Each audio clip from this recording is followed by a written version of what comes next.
পরিষদের প্রেসিডেন্ট যে মনে হয় মাঠের ভিতরটা পরিষ্কার করছেন, এটা চলমান রাখেন প্লিজ, এটা চলমান রাখেন। ওইখানে বিকালে হাঁটতে যাওয়া যায় তারা করতেছে, কারণ আমি তো এই শহরে সবাই চিনি, আমার বাচ্চা বলে না জিনিস করতেছে বড় ভাই চলো রেগুলার বিকালে আপনি তোমার ফুচকার দোকানে চলে যাতে করতেছে, এখন বেশ কয়েকটা হাজার জন্য তার সম্পর্কে কিছু না বললেই না, ব্যক্তিগত কোনো কথা বলবা না প্লিজ।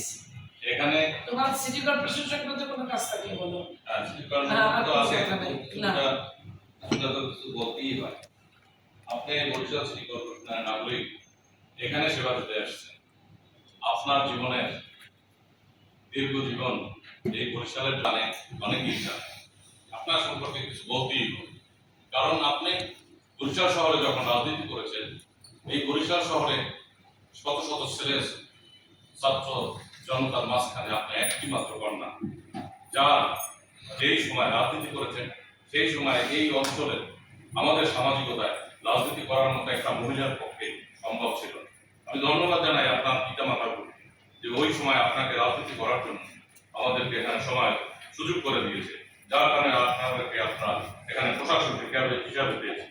আপনার পদার্পণে আপনি বরিশালে বিএম কলেজে রেজিয়েট ছিলেন, পরবর্তীতে আপনার রাজনীতিতে অঙ্গনে